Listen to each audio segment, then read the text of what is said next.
Àwọn Yorùbá bọ̀ wọ́n ní ọ̀sán gangan lobìnrin ń pọ̀, bálẹ̀bálẹ̀ oníkálukú ti mọ ibi tí ó wọ̀ sùn.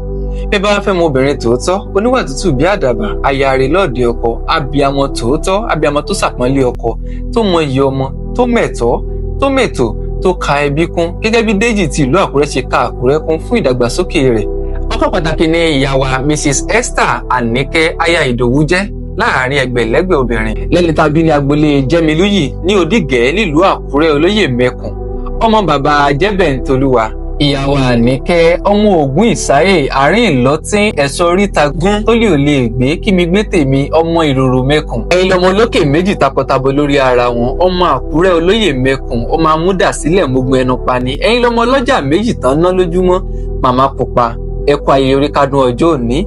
Ogbó láíláí lógún ẹ̀dán, àdàgbàrá kò báyìí lè ti gbìn, ọdọọdún làárọ̀ yẹ, ọdọọdún làárọ̀ jò, ọdọọdún làárọ̀ ooru, ọdọọdún làárọ̀ mobì lórí àtẹ. Láṣẹ Elédùmarè ọdọọdún báyìí náà ní kẹ́ máa bẹ nínú ọlá, nínú ọlà, nínú ẹ̀ní tètè kú tí ń ṣe baálé ọ̀rọ̀. Ẹ ò tiẹ̀ ní tètè kú màmá wa, torí mo ti rójú ọlá, mo ti rójú ọlà lójú yín.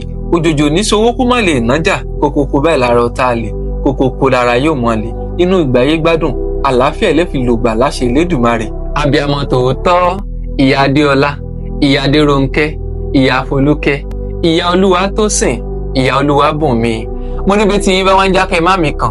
Olúwatósìn ọmọ yín ló ní kí n kì í ní gbèjégbèjọ, ó ní kí n kó bẹ̀rẹ̀ fún yín gidigidi, ó ní kí n kì í, ó ní kí n kì í, ó ní kí n ṣàdúrà fún yín, ó ní kí n sọ fún yín wípé ojú abẹ́rẹ́ kì í ṣe pin, ó lójú yín ò ní rí bí láṣẹ Elédùmarè.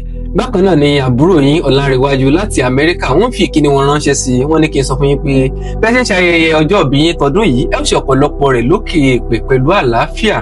Olúwatósìn ọmọ yín wá ní kí n fi káàdì ẹ̀ pé ọwọ́ yín mẹ́wẹ̀ẹ̀wá, ó ní ọmọ lẹ́ẹ̀fì máa gbẹ́jọ, ọmọ lẹ́ẹ̀fì gbẹ́pọ̀n ìjọ ọlọ́mọ ní mùkúlùmùkẹ́ lẹ́ẹ̀ máa fi bá wọn tọ́ láṣẹ Elédùmarè.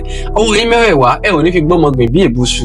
Ó ní kí n sọ fún yín pé happy birthday to you, ìyá dáadáa.